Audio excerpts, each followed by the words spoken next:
podcast Al-Muzali ya bersama kami. Di sini ada bintang yang sangat luar biasa, aktivis banget, khususnya di Kalbar. Kita bicara tentang terkait viral-viralnya pondok pesantren yang saat ini ada di Indonesia seperti itu. Nah, saya mengambil materi yang sangat luar biasa. Mungkin sekarang boleh diperkenalkan dulu, Bung. Oke, terima kasih Bang Sipul. Perkenalkan, nama saya Bung atau di nama lengkapnya Suhedi.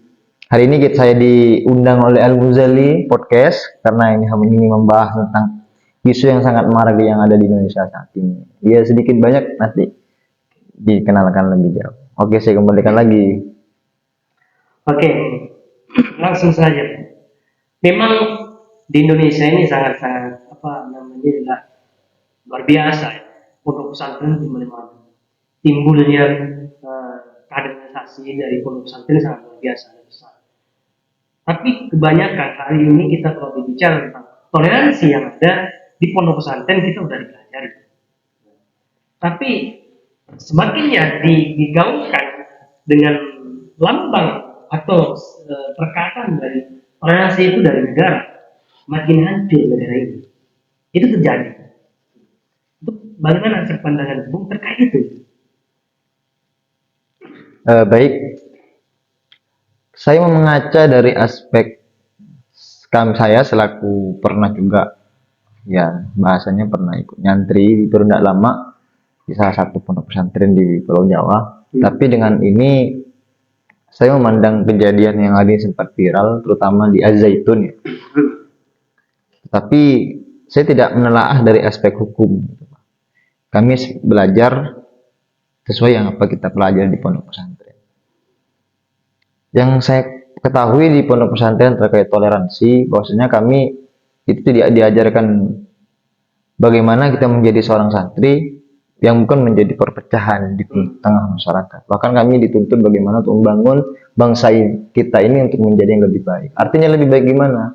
Salah satunya kita mempertahankan tentang esensi dari Pancasila itu sebagai ideologi bangsa kita. Menurut saya seperti itu sih Mas Ansipul. Karena kenapa ya kita berani mengatakan seperti ini? Karena secara tidak langsung kok pesantren yang menjadi pola dasar gitu Pak. Ya, memang bentar lagi kita akan memasuki era demokratis kita. Ya mungkin ya saya tidak pernah memaknai salah siapa atau benar yang siapa. Tapi sepengalaman saya pesantren salah apa gitu. Kok hanya pesantren? Tapi kita dari video-video yang viral di sosial media itu saya melihat memang ada kejanggalan dari video tersebut. Salah satu pondok di Cianjur, nggak salah ya, Cianjur. Seperti itu sih menurut saya. Kan kenyataannya memang pondok pesantren ini sebuah landasan yang sangat kuat oleh negara.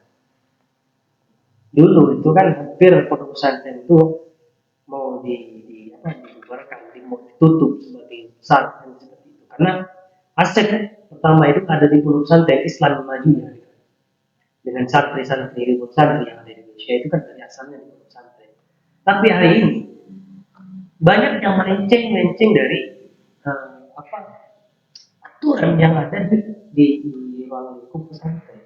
Contohnya, yang viral-viral di medsos kemarin itu waktu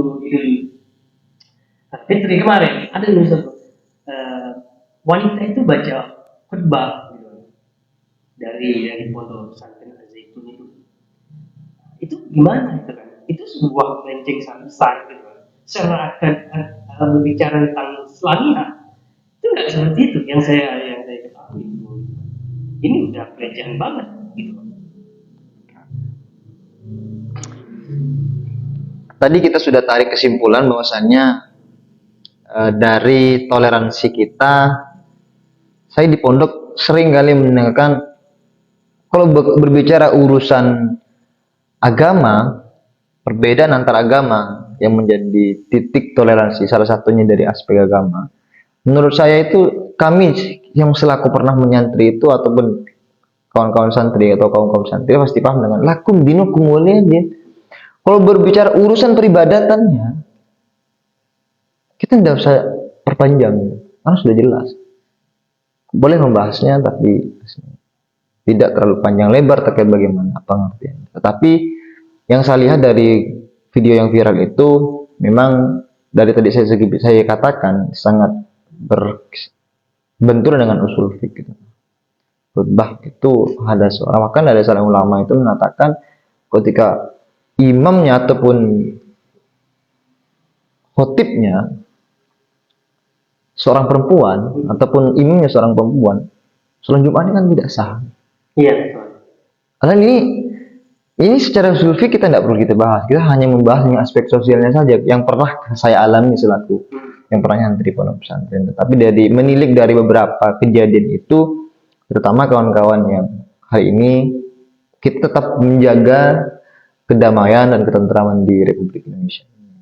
Karena kenapa demikian? Kita selaku mahasiswa ya yang memiliki agen of change dan kontrol sosial menelaah tentang berbagai isu yang sangat viral hari ini tidak terlalu mewah menurut saya yang saya pandang. Artinya mungkin ada segi hukum yang akan membahas di situ gitu Pak. Dia sebagai mahasiswa ya udah kita hanya menelaah gini loh analisis kita gitu Pak. Maka saya pandang itu secara usul mungkin tidak seperti itu. Tidak terlalu apa ya membuat kegaduhan yang sangat luar biasa. Gitu. Kalau memang dia salah terhadap aturan bangsa, ya sudah kita selesaikan dengan ranah hukum. Gitu. Artinya kita dibangun pola pikir ideologi bangsa kita ada musyawarah. Gitu. Loh, ada ideologi kita ngapain bisa sibuk-sibuk nak ribut masalah kayak gitu. Tapi kalau ini urusan ibadah, setuju dari saya siap kita mencari kesalahan ataupun mencari kebenaran yang memang dia salah dalam suatu aturan tersebut atau memang karena memang ada yang mohon maaf ada yang menunggangi dari hal seperti itu dari kejadian pondok pesantren itu. Tapi dari beberapa kejadian banyak saya melihat dari tanggapan UAS kemudian tanggapan Habib siapa itu sering udah menanggapi seperti itu. Artinya dia merespon dari kejadian seperti itu. Saya rasa tetap menjaga kegaduhan. Tapi kalau udah berbenturan tentang dengan agama atau tentang peribadatannya, jadi udah jelas aku begini lihatin. Ini sangat melenceng ini. Saya tidak berani mengatakan yang itu. Karena nanti kita dibilang ini ngapain menyesatkan aja gitu kayak gitu. Jadi saya tidak berani menjustis karena saya rasa ada ranah hukum tersendiri yang mengaturnya. Saya bukan orang hukum tapi pandangan sosial kami udah ada ranahnya. Tetap pasrahkan dan kita percaya juga sama pemerintah kita seperti itu. Kalau memang sudah melanggar dengan syariat Islam atau yang di sini ada Majelis Ulama Indonesia yang sudah paham dengan teknis seperti itu, ya kita harus percaya sebagai mahasiswa ada ranah hukum tersendiri yang mengatasinya. Tapi kalau memang ada perspektif yang lain, kita hanya mengkaji hanya secara sosial yang pernah kita alami di pondok pesantren. Saya belajar di pondok pesantren itu tak pernah diajarkan untuk membela ataupun memberikan suatu respon yang buruk kepada agama-agama lain. Bahkan menghargai itu tidak perlu kita mencampur tangankan terkait peribadatannya. Bahkan kita yang lain gitu. Artinya kita berbicara hari ini bukan berbicara siapa yang paling benar, bukan siapa yang paling salah gitu.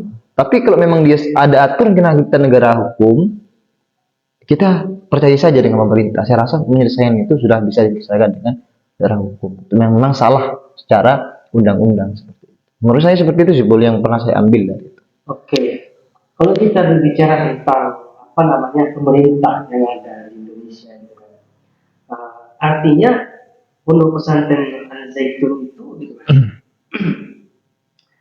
selesai lah. Iya ya. Di balik situ ada tekad yang sangat kuat dari pondok pesantren Al Zaitun ini, gitu. Dari pemerintah juga, gitu. Ada gerbong jalan untuk masuk ruangan tinggi dari itu dari pondok pesantren. Beda dengan pondok pesantren yang ada di Jawa dan sebagainya yang sampai saat ini. Ya, itu kalau bisa dibubarkan oleh pemerintah dari dulu sudah dibubarkan karena melihat dari aspek zaman saat ini gitu kan timbulnya gitu.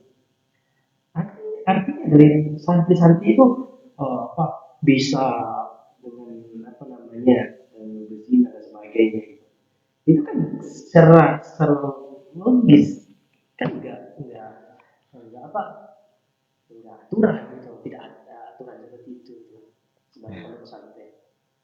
sebagai pondok pesantren, otomatis marwah pesantren ini di situ jatuh. Ya. Paham. Itu bagaimana? Oke. Kita sesuai dengan tema hari ini, ada apa dengan pesantren? Terutama yang pernah saya pelajari di kampus atau organisasi-organisasi terkait seperti ini, si tadi mengatakan ada perzinahan dan lain sebagainya, atau tempat-tempat yang memang diharamkan dalam Islam. Saya sendiri, mohon maaf sampai hari ini karena saya tidak berani menjawab karena ini kan big data. Ya, hanya saya memaknai itu, inilah sebuah isu yang sangat menarik yang harus kita kutip. Jadi kawan-kawan yang memang ahli riset dalam bidang tersebut, ya welcome gitu. Kita akan berdiskusi lebih lanjut. Tetapi bila komentar menyalahkan, menjas secara dia salah benar-benarnya, tapi tidak terlalu menanggap terlalu jauh. Karena begini, marwah pesantren itu bukan berbicara siapa pesantren mana yang paling benar, siapa yang paling baik. Tapi siapa yang paling bermanfaat untuk menjaga bangsa kita, itu pesantren gitu. Bahkan pernah guru saya pernah mengatakan itu, kalau dirimu seorang santri, ikutilah aturan bangsa kita, bangsanya. Dengan tidak menyalahkan agama kita. Yaudah, jalani aja. Bismillah. Jadi di situ letak toleransi yang kita awalnya. Pesantren saya rasakan mengajarin seperti itu. Kalau Az-Zaitun ya sebagai pondok pesantren, saya tidak berani mengutip, tapi dari pandangan Haji Gumilang itu ya, mungkin Pak Haji Gumilang, saya ngomong seperti itu ya. Saya lihat beberapa video-video terkait tanggapan respon dia terkait pendemo, bahkan menantang pendemo yang menyatakan sesat dan lain sebagainya. Menurut saya seorang kiai itu ciri khasnya bukan seperti itu gitu. Bahkan seorang kiai memaknai sebagai kiai, seorang figur kiai, saya rasa lemah dan lembut. Artinya bukan lemah keras, hilang tanpa keras, tapi lemah itu lembut. Santai untuk penyampaiannya, tidak terlalu melihat ke arah yang seakan-akan, kalau kita sebagai mahasiswa ya, kita belajar manajemen isu kan. Jadi seakan-akan ini ada siapa di belakangnya gitu. Kalau perspektif saya, ini sama halnya seperti stigma dan dogma yang saya ambil. Stigma itu apa? Saya akan nanya, ada kawan-kawan bertanya seperti itu. Stigma itu kan dibangun dari pola dogma tadi, mindset yang dibawa hari. Maka kita sebagai mahasiswa, kita harus cerdas dalam menerima informasi gitu. Cerdas dalam arti bagaimana? Cerdas artinya kita menelaah lebih jauh gitu, Bang.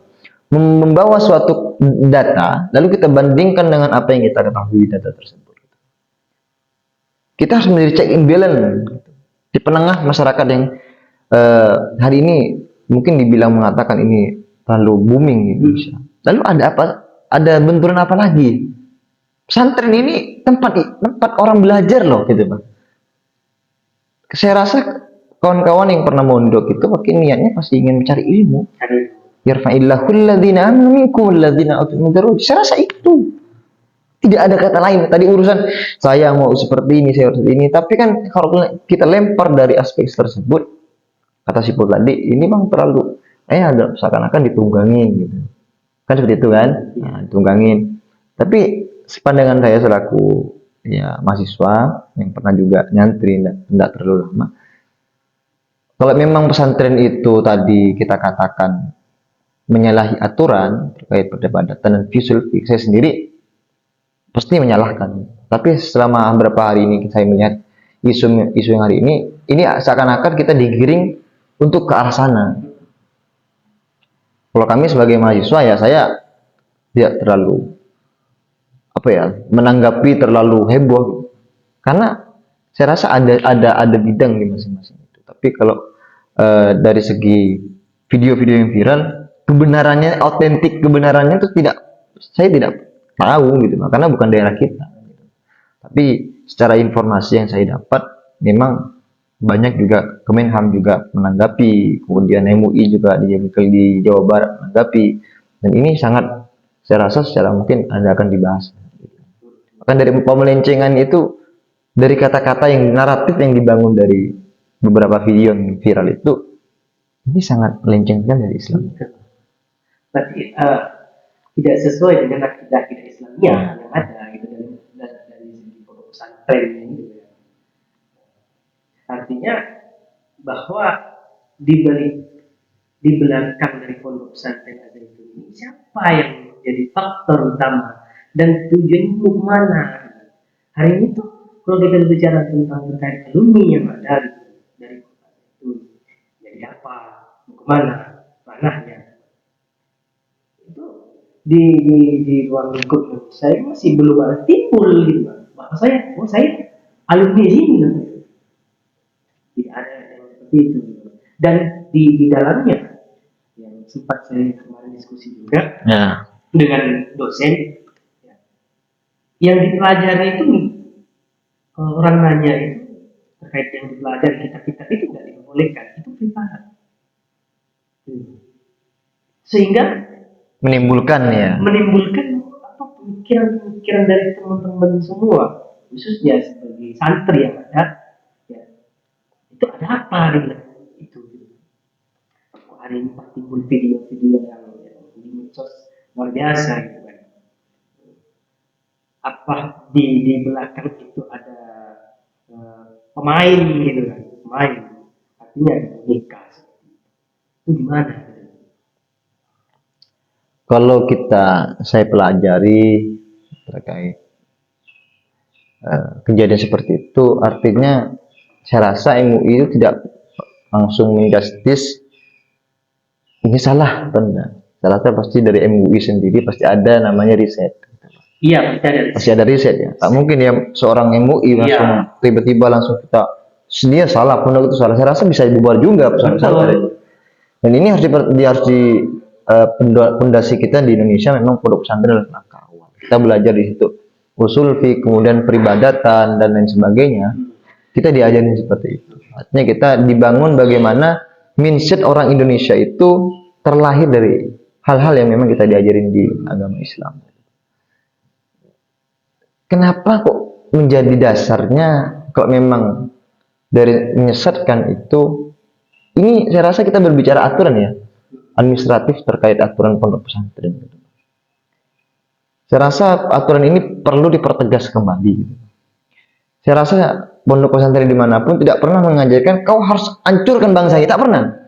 Saya yakin kan, mungkin 99% saya yakin kan, tidak pernah seorang kiai hancurkan bangsa kita, tidak pernah. Bahkan tetap jaga, rawat bangsa kita, negara Republik Kesatuan Indonesia. Ini harus dirawat. Karena saya rasa setiap pondok pesantren mengajari seperti itu. Di pondok pesantren itu toleransi kurang apa lagi gitu, Pak. Betul. Itu yang menjadi hari ini kita tepis dengan bahasa kayak gitu. Toleransi adalah ini kemerdekaan hak asasi manusia, betul. Tapi kalau udah urusan tentang bersangkutan dengan ibadah, peribadatan, ini sangat krusial sekali. Bahkan ada mazhab Soekarno sambil timbulnya gitu. Betul. Tapi diakui enggak gitu, Bang, oleh mazhab-mazhab yang di dalam agama kita gitu. Pertanyaannya seperti itu kan. Nah, ini memang betul figur kita bangsa Indonesia itu Bung Karno sebagai presiden dan bapak proklamator bangsa kita. Ya, wajar-wajar kita gunakan. Tapi kalau konsep seperti ini saya rasa ya karena saya tidak hidup di era Soekarno, tapi sejarah yang pernah saya baca itu memang Soekarno memaknai suatu kemajemukan bangsa kita itu sangat unik. Artinya perbedaan dan lain sebagainya.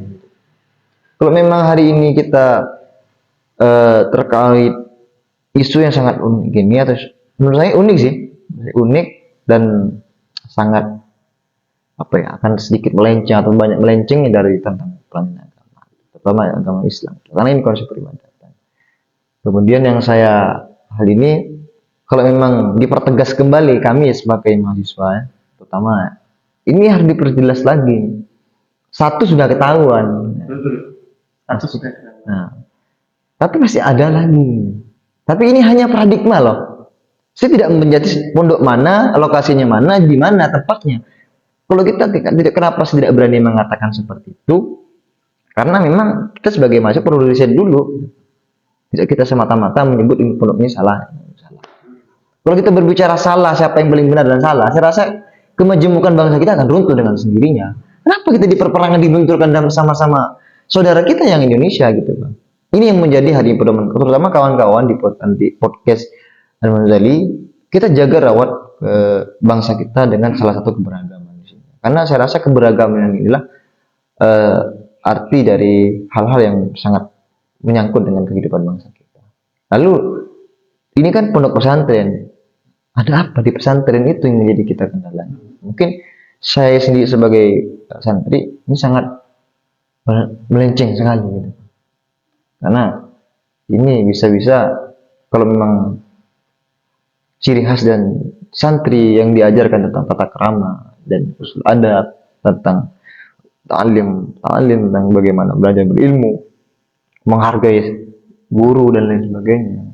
Kemudian bagaimana merawat NKRI ini.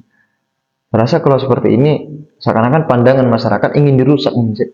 Pondok pesantren ini ladangnya teroris. Ini yang menjadi hari ini kita tepis kawan-kawan, terutama di podcast Anjali. Artinya kita yang terutama kawan-kawan santri yang pernah nyantri di pondok pesantren, mari kita tetap menjaga sikap ketenangan dan kedamaian di bangsa kita. Urusan memang melanggar terkait aturan, tapi kalau dari media sih melanggar betul gitu loh. Kan seperti itu. Ini sasar sekali gitu. Tetapi saya tidak ingin membahas tentang itu karena memang ada tupoksi yang akan dibahas. Tapi kalau ini secara pandang kami sebagai pernah juga yang berdalam, tapi seperti itu. Kita tetap jaga dan rawat bangsa kita, tetap konsisten kita menjaga. Oke, perbedaan memang boleh, tapi itulah ciri khas bangsa kita. Keunikan dan kemajemukan itu menjadi erat dalam Bhinneka Tunggal Ika. Saya rasa lebih itu seperti itu. Kalau saya kutip dari perkataan Bung Hedi tadi, untuk mempersatukan bangsa itu karena intinya Bhinneka Tunggal Ika dengan lambang dari Pancasila yang ada. Tapi di sini kalau kita berbicara kembali lagi tentang ideologi bangsa ini, timbulnya semua generasi yang ada sampai saat ini gitu kan, berkuat-kuat terhadap menggaungkan moderasi beragama, menggaungkan toleransi gitu. Tapi dari aspek itu semakin turunnya nilai toleransi yang dan juga nilai dari moderasi agama itu turun. Iya. Itu di Indonesia saja Tuhan aja nggak ditakuti gitu Pak. Apalagi perintah undang-undang atau hukum yang ada di Indonesia, apalagi di pondok pesantren yang ada. Ini agak sedikit. Di pondok pesantren itu diajarkan sebagaimana kita cara tauhid, cara berakidah itu sudah diajarkan. Tapi dari segitu dari pondok pesantren yang ada, khususnya yang lagi viral-viralnya ini ya, kayaknya nggak takut sekali dengan Tuhan yang ada, apalagi perintah itu apa yang membuat orang cemas. Anak-anak ini di pondok pesantren ini takut seperti ini, takut jadi teroris dan sebagainya. Itu stigma dari masyarakat yang ada. Itu bagaimana Bung Hedi sebagai aktivis Kalbar gitu ya, yang sangat luar biasa. Keberagaman, oke. Saya juga pernah mendengar dari suatu perkataan Jasman Al-Kindi. Dalam banyak versi bukunya, Jasman Al-Kindi itu kita menganalogikan antara satu dan satu, dua dan satu dan dua. Arti kita dalam Islam ini diajarkan kalau berbicara satu dan dua, tiga dan empat, itu pasti ada kalimat tambahan di situ. Ada satu pasti ada dua. Kemudian yang saya respon kembali dari pernyataan Saiful itu terkait modernisasi beragama. Saya rasa modernisasi agama ini, kultur yang kita pahami ini, kita harus kembali kepada historis bangsa kita. Jangan sampai hal-hal yang menyentuh terkait Islam dan tentang agama-agama yang lain yang ada di Indonesia menyangkut tentang keberagaman terus. Toh kita yang hidup hari ini dengan kawan-kawan yang beda agama, beda ras, beda budaya, beda suku dan lain sebagainya, sudah jelas kok gitu loh. Kita yang Islam kita diajarin, ya ayyuhalladzina amanu min dzakari wal unsa wa ja'alnakum shu'uban wa qabaila ta'arufu. Jelas diskusi, kita saling mengenal kok gitu Pak. Jadi kalau berbicara modernisasi beragama, Islam sudah seperti itu gitu Pak. Apa yang sibuk gitu Pak? Kan iya. Kalau tadi tentang kita berbicara perbedaan, lakum dinukum waliyadin. Kau beribadah urusan gitu Pak. Yang penting jangan nyentuh saya gitu. Tapi sebagai Muslim, sebagai orang Islam, kita harus kokoh dalam itu. Jadi kita kepercayaan itu memang kita kembali ke diri kita masing-masing. Tapi ya tanda kutipnya. Tetapi kalau memang belum saatnya dia berbicara terkait tentang agama dan sebagainya, tentang modernisasi, saya rasa modernisasi beragama ini lebih identik dengan yang penting kita membangun kepercayaan kepada saling percaya terhadap satu sama lain. Karena kenapa Bang kok harus memaknai harus percaya dengan seseorang atau dengan manusia atau dengan kawan-kawan yang lain? Karena memang seperti ini. Kita dari Pancasila ya, ketuhanan yang Maha Esa itu sudah jelas. Esa, bukan satu, Esa. Jadi itu. Kemudian yang kedua tentang bagaimana kita diajarin adab.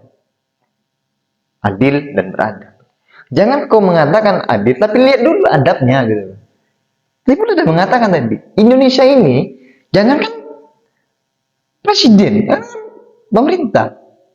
Tuhan saya tak ditakutin kan gitu orangnya kan. Ngapain kita mau dibahas seperti ini gitu. Nah, ini yang menjadi kita paham. Maksudnya jangan kau campurkan urusan hablum minallah wa hablum minannas. Kalau yang saya pahami, jangan kau samakan hubungan terkait manusia dan Tuhanmu. Kalau sudah hablum minannasnya seperti ini, bagaimana dengan Tuhanmu? Maka apa? Sholatlah. Dekatkanlah dirimu sama Tuhanmu. Saya rasa ketentraman, kemodernisasi agama tidak pernah. Dan kita dari zaman Rasulullah kan seperti itu. Ya. Emang pernah Rasulullah membenci orang-orang yang hal itu? Saya rasa benar.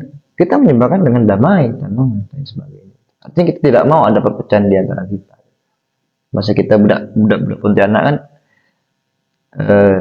biar tidak ada dusta di antara kita. Biar tidak ada dusta di antara kita. Nah, jadi membangun seperti itu kita harus saling percaya saja terkait keberagaman. Saya rasa ketentraman harus kita bangun dari awal, dari kita sebagai pemuda. Subhanul yaum bijul ghad. Artinya jelas, pemuda hari ini akan menjadi pemuda pimpin masa depan. Saya rasa seperti itu. Oke, terakhir Bu Hedi, bagaimana untuk motivasi teman-teman dari santri juga dan sebagai pondok pesantren yang ada di Indonesia khususnya, pesan Bu Hedi bagaimana tanggapan seperti itu yang ada viral di medsos, kita menghadapi seperti apa, gimana motivasi teman-teman dan paham di situ terkait isu-isu yang ada. Wah ini biasanya teman-teman langsung ini salah, ini benar. Untuk motivasi teman-teman dan masyarakat yang ada jangan khawatir anaknya di pondok pesantren dengan yang ada.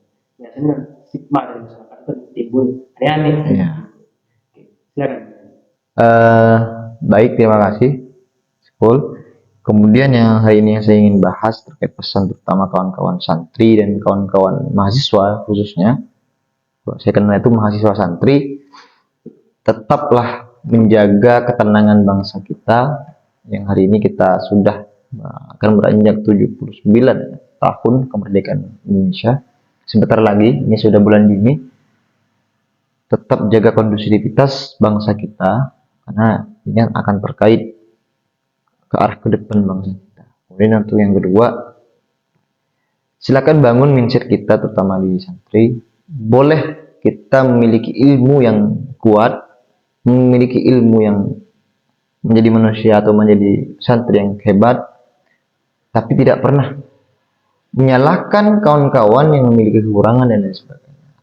Jadi ada cara lain untuk kita agar tidak ada perpecahan. Kalau sudah kita berbicara kebenaran tidak mempan, kita berbicara keberagaman. Keberagaman tidak mempan, kita berbicara kemanusiaan. Tidak berbicara kemanusiaan, bagaimana mengatasinya? Nah, ini kan pertanyaan besar. Jadi pesan saya, tetaplah menjadi fondasi kita ideologi bangsa sebagai dasar dalam bernegara. Ingat, sebagai dasar dalam bernegara. Sedangkan Islam yang menjadi terutama yang memiliki keyakinan masing-masing tetaplah istiqomah dalam menjalankan. Bolehkah kita belajar meningkatkan skill baik itu ilmu filsafat, mantik dan lain sebagainya, kemudian ilmu-ilmu yang berkesinambungan dalam kehidupan masyarakat, tapi ingat jangan lupakan kewajiban kita sebagai seorang muslim atau seorang yang punya agama, jangan lupakan. Percuma kita bicara tentang Tuhan, tetapi tak pernah kita mendekatkan dengan Tuhan. Saya berawal seperti itu. Saya rasa tetap kita kawal santri dan pondok pesantren. Saya rasa tidak semuanya pondok pesantren seperti itu. Jadi memang ada tersendiri, gitu. Ada tolak ukur tersendiri. MUI sudah ada di Indonesia. Kita harus mempercayai pemerintah kita sebagai warasatul anbiya. Warasatul anbiya ada pimpin di negara menjadi apa? Yang harus diharapkan dalam Islam itu baldatun, negara thayyib yang baik, wa rabbul ghafur. Rabbul ghafur itu yang diampuni oleh Allah Subhanahu wa taala. Artinya kita saling percaya dan tetap menjaga kondusivitas kita sebagai santri. Perlukah kita menjadi seorang hal seperti itu? Tetapi kalau memang dia salah, jangan sampai kita biarkan hal-hal seperti itu. Kita akan kawal sampai tuntas yang akan melanggar atau sampai menyesatkan bangsa kita dari kemajemukan. Mungkin itu saja terkait dari itu. Pesan saya tetap istiqomah dan tetap jaga bangsa kita menjadi negara yang baldatun thayyibatun wa rabbul ghafur. Oke, terima kasih Bung Suhadi ya. Jadi, oke teman-teman, inti dari ini semuanya saya mengambil dua aspek dalam untuk menjalani kehidupan kita. Intinya satu, pertama itu kita mengikuti aturan yang ada di pemerintah dan aturan agama yang ada dalam kita yakini seperti itu. Itu akan terang untuk seperti itu. Itu dua aspek itu kita harus peka dalam memegangnya. Oke, terima kasih kepada Bung Hadi ya.